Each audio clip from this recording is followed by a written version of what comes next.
Hadapi realitas kenyataan. Belum lagi kalau orang tua kita tidak mampu. Capek-capek disekolahin, kemudian jadi pengangguran. Ibumu jauh lebih bersedih hati daripada dirimu. Ayahmu jauh lebih gundah gulana daripada dirimu. Karena kau belum mendapatkan pekerjaan. Tataplah masa depan. Generasi Z, SMA, kelas 2, kelas 3, SMA. Ya, kemudian juga SMK atau STM dan juga diploma dan sarjana. Kau pasti akan masuk dunia kerja. Padat karya juga sudah mulai menggunakan robot. Tenaga manusia akan berkurang dengan sistem digital ekonomi dan robotisasi. Oleh karena itu, ketika kamu generasi Z baru lulus sekolah SMA atau lulus diploma atau lulus sarjana, kau tak ada pilihan. Harus dilindungi ketika masuk pasar kerja.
Jangan lupa like, share, komen, subscribe, dan bunyikan tombol loncengnya.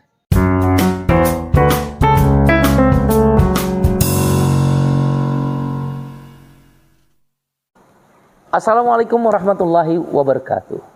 Shalom, Om Swastiastu. Nama budaya, salam kebajikan. Semoga kita selalu dalam keadaan sehat walafiat. Sesuai doa dan salam agama kita masing-masing.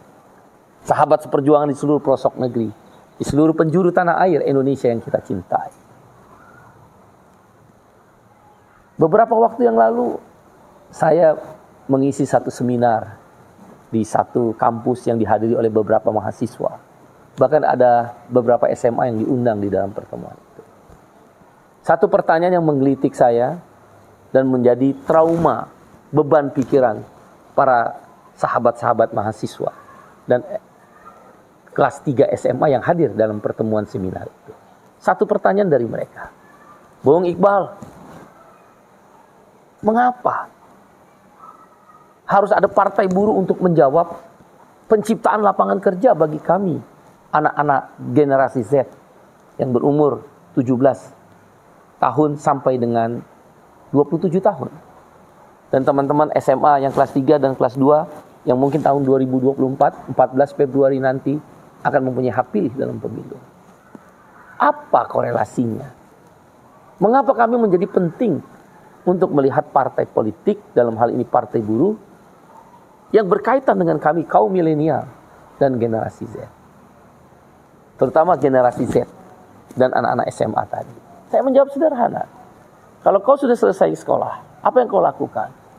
Oh, kami mau wira swasta. Oh, kami akan bekerja ini. Oh, kami akan membuat ini. Oh, kami akan masuk dunia kerja. Baik, berarti sudah jelas. Setiap orang yang bersekolah, apakah dia kelas 2 SMA, 3 SMA, begitu lulus, yang tidak bisa melanjutkan kuliah, pasti masuk ke dunia kerja. Dan anak yang lulus diploma 3, S1, yang disebut generasi Z, 17 tahun hingga umur 27 tahun, masuk dunia kerja. Betul. Ada sebagian orang yang akan, karena bapaknya pengusaha, dia akan belajar pengusaha. Berjualankah, usaha kuliner, usaha kaki lima. Di dalam teori ekonomi, di seluruh dunia, saya kebetulan ILO governing body. Saya adalah salah satu pengurus pusat Badan Perserikatan Bangsa-Bangsa, PBB, berkantor di Geneva, di Switzerland sana. Saya bahkan bisa menjadi panel dengan beberapa menteri dari negara-negara lain, Menteri Tenaga Kerja, Menteri Keuangan Jerman, Menteri Tenaga Kerja Brazil, Menteri Tenaga Kerja Amerika, di beberapa negara. Selalu persoalan tentang angkatan kerja, yaitu employment. Bagaimana menyalurkan fresh graduate, istilahnya baru lulus SMA atau baru lulus kuliah, baik diploma maupun S1. Kemana sesuai bidangnya? Bidang kuliahmu belum tentu dibutuhkan di lapangan industri, dunia kerja. Dan penelitian dari beberapa orang yang saya ajak bicara, kami berdiskusi di ILO Governing Body, hanya 3% dalam satu populasi angkatan kerja, dia menjadi pengusaha. Atau kita kenal dengan middle up class, kelas menengah. Tapi 97% dia akan masuk ke dunia kerja. Baik Anda di blue collar itu sahabat generasi Z dan kawan-kawan SMA dan yang masih berkuliah, itu maksudnya berkerah biru. Berkerah biru itu buruh pabrik. Di pabrik-pabrik bekerja, disebut blue collar. Kamu yang masuk ke dunia perkantoran, perusahaan-perusahaan perdagangan misal, itu disebut white collar, berkerah putih. Baik blue collar maupun white collar, kamu akan ketemu dimasuk dalam pasar tenaga kerja, labor market, kemudian masuk bekerja dalam dunia kerja, lapangan pekerjaan. Ada 3 definisi terhadap orang yang dinyatakan sebagai buruh, labor, pekerja, workers, karyawan atau pegawai, employee. 1, ada pekerjaan. 2, ada perintah kerja dari pemilik perusahaan atau majikan. 3, menerima upah. 97% dalam satu populasi di sebuah negara, di seluruh dunia. Maka orang yang berkategori 3 hal ini. Oleh karena itu, sahabat generasi Z, baik yang sedang bersekolah SMA maupun yang diploma maupun sarjana, tidak ada pilihan. Kau akan masuk di dunia kerja. Tinggal spesifik, kalau kebetulan lulus hanya SMA, SMK, atau STM, dia akan masuk operator di pabrik-pabrik. Kebanyakan di blue collar. Kalaupun dia bekerja di white collar, dia hanya segmented skill tertentu. Bisa menguasai IT, atau bisa menguasai program komputer, atau bisa menguasai accounting, tapi itu sedikit. Paling banyak di pabrik. Saya 30 tahun bekerja di pabrik dan juga adalah pemimpin presiden Partai Buruh, juga pemimpin Serikat Buruh. Maka kamu kaum generasi Z yang berusia 17 sampai 27 tahun, anak-anak SMA kelas 2, kelas 3, diploma, sarjana, S1, ataupun bahkan sarjana S2 yang masih muda, kau akan masuk di dunia kerja. Nggak ada pilihan. 3% saja, ini penelitian.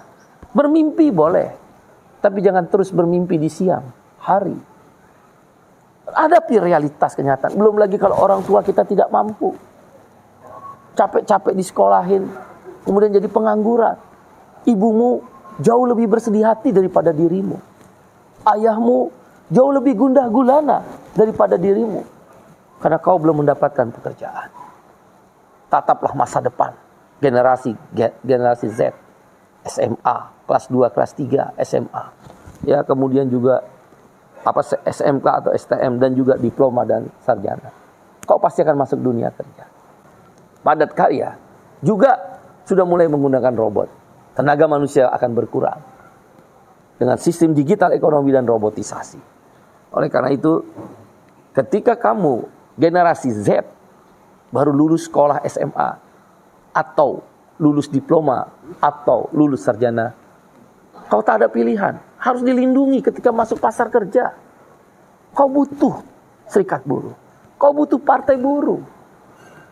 Di Indonesia tidak ada partai buruh. Di seluruh dunia ada Labour Party, partai buruh. Atau partai sosial demokrat, sebutan lain. Atau partai sosialis pekerja. Karena ingin memastikan ketika setiap anak generasi Z, SMA, diploma dan sarjana masuk pasar kerja, ada perlindungan. Kau bayangkan ketika Shopee melakukan PHK, kripto melakukan PHK, Gojek melakukan PHK, Grab melakukan PHK, Blibli melakukan PHK, Tokopedia melakukan PHK. Kemana mereka perlindungannya? Tidak ada. Pesangon nggak dapat, padahal umur udah mulai meningkat, cari pekerjaan makin susah. Oleh karena itu partai memperjuangkan, partai politik kau nggak boleh apolitik. Sahabat seperjuangan anak-anak generasi Z. Dia harus dilindungi upahnya, income security. Dia harus dilindungi kepastian kerjanya. Nggak boleh outsourcing seumur hidup, nggak boleh kontrak terus. Kita sebut job security. Dan ketika dia dengan tidak bisa lagi dihindari ter-PHK, maka dia harus diberikan social security, jaminan sosial, jaminan pensiun, jaminan hari tua. Revolusi Industri 4.0 dan digital ekonomi tidak menghadirkan perlindungan tentang jaminan sosial, upah, pekerjaan yang pasti, dan jaminan sosial adalah cara kita untuk memastikan ketika kita masuk dunia kerja, perlindungan juga harus dilakukan. Kita butuh pekerjaan, tapi secara bersamaan kita butuh perlindungan ketika dipecat, ketika di PHK atau kehilangan pekerjaan, dan kita butuh jaminan sosial. Teman-teman generasi Z, sahabat generasi Z, SMA kelas 2, kelas 3, diploma dan S1. Tetaplah pikirkan masa depanmu. Masa-masa main gadget, main HP akan berubah menjadi masa-masa tanggung jawab. Jangan ada lagi air mata ibumu atau kerut kening ayahmu membuat mereka bersedih karena sekolah yang telah mereka berikan yang terbaik buatmu di tengah kesusahan ekonomi. Kau tetap menganggur. Negara harus bertanggung jawab. Serikat buruh dan partai buruh salah satu cara, alat untuk memastikan kau harus dilindungi. Sampai jumpa saudara. Assalamualaikum warahmatullahi wabarakatuh. Shalom. Om Santi, Santi, Santi Om. Sesuai doa, agama, dan salam agama kita masing-masing. Sampai jumpa sahabat. Ya warna oranye partai buruh, warna oranye partai buruh, partainya kelas pekerja, partainya kelas pekerja, partai buruh nomor 6.